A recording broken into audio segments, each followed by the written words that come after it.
Tribe of Names. Hi, Tom Hyatt from Tribe of Names. If you're like me, you're a nerdy bass player, and whenever you're out at a show or at a bar or gig, you'll saunter past the bass player's gear, see what he or she has got that might be interesting. Maybe some pedal you've never seen before, maybe some tone you heard that you really liked. And just you maybe might learn something from seeing what they're playing through. So I thought I would do my contribution, since none of y'all can come out to see us live. I'm giving you a virtual signal chain walkthrough, I guess. So since we're not playing live due to the pandemic, we have stuck to our YouTube channel that you're probably watching right now.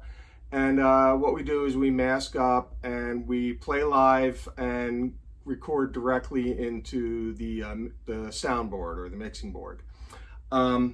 Since we are playing live and recording live with live drums and live acoustic drums, we need some overhead microphones to capture sort of the ambience of the drums, and we also have direct mics going to the kick and the snare and so forth. But to avoid interfering with the sound of the drums as they come out, we ourselves have to go directly into the mixing board rather than playing through our amps. So now that I'm not using my Mark Bass 210, which is the best investment I've ever made as a bass player, I'm going to miss it while the pandemic's still going on. I have replaced it with an Ampeg SCR-DI.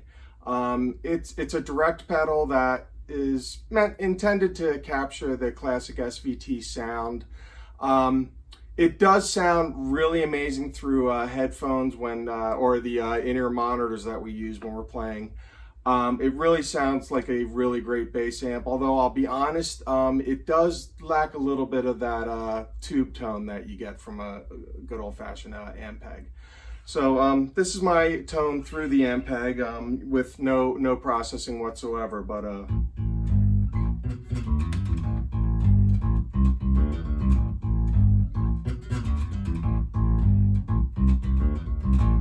and I'll try and do some slapping just to give you an idea of the type of tones that work through this amplifier. But I'm not the greatest slapper anymore. I haven't done it in a long time, but here it goes.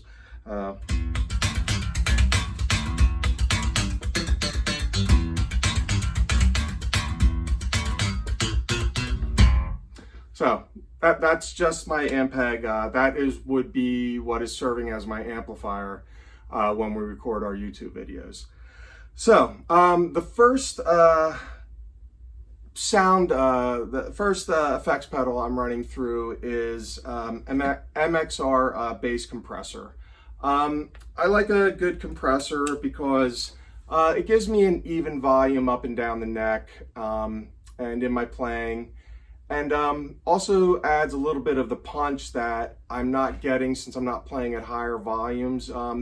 It creates some of the compression that you get when you're playing at a loud volume, and also it keeps the tone fairly even. So I tone without it. My tone with it.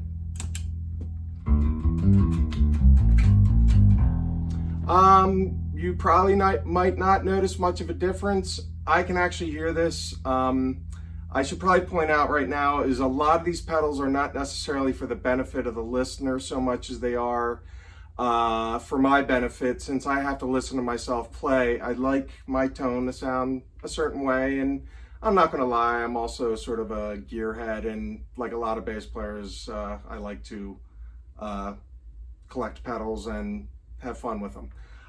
So the next pedal I'm going to have fun with is my Dark Glass Harmonic Booster. This sort of compensates for some of the tube I don't get in my signal or in my straight signal from the Ampeg. It does add a lot of punch. It is a harmonic booster, which means it does sort of bring out the harmonic tone of the individual notes. So enough of my yammer, and I'll show you my signal without it. Let me play that a little better.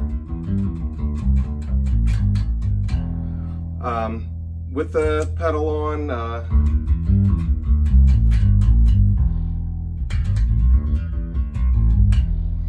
it also adds a little more grind to my sound without having any overdrive. So it's cool for if I'm playing sort of a cool gallop, like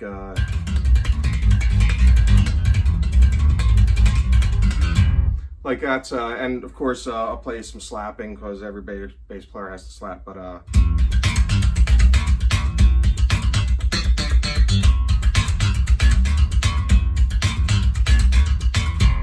so it does add, one thing I love about that pedal is you may or may not have noticed, it adds a little bit of extra clank to my tone by sort of enhancing all the harmonic tones of each note.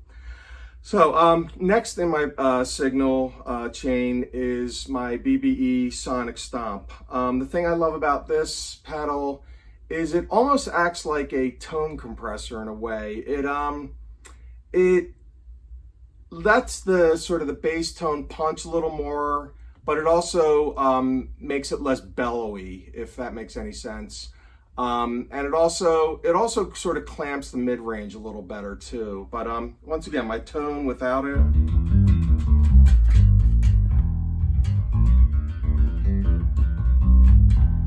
My tone with it.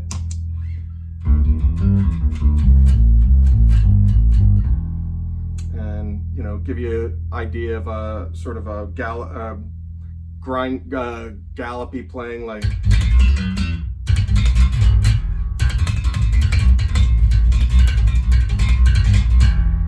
Which that's a particular tone I like, sort of stealing from Entwistle. Of course, nobody can really achieve what he did, but give you an idea of some slap.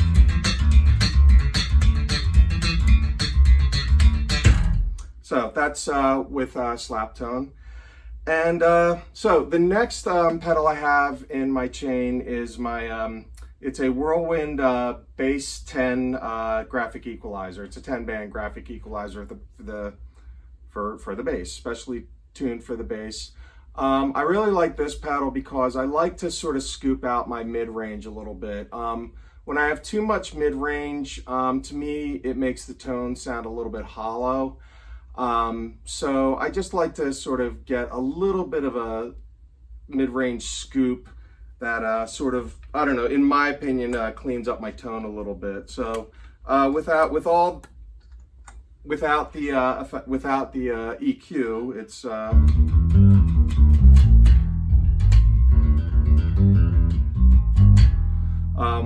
with the EQ.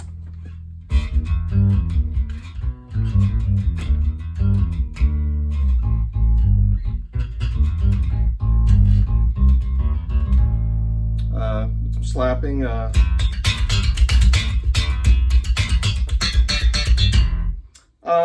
I might change that a little bit, maybe bring a little high end off of that one for later.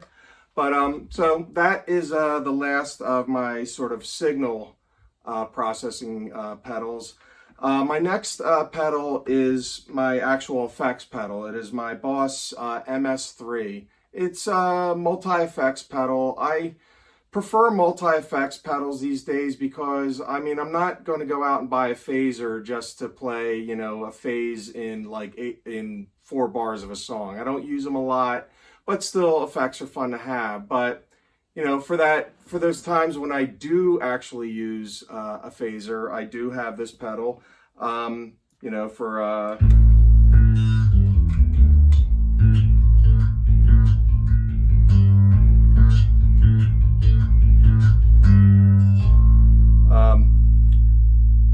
but one thing this is the pedal without the effect, obviously. It's really what you've been hearing all along, because what's really cool about this pedal is that it has a send and return where I can send my compressor, my harmonic booster, my sonic stomp, and my EQ through just basically through a pure signal pathway on this pedal, and that way they don't get sort of convoluted into whatever effect I might be using on this on the Boss multi effects pedal. But it doesn't compromise my sound at all, but it gives me options for various effects, and it also has some decent overdrive effect.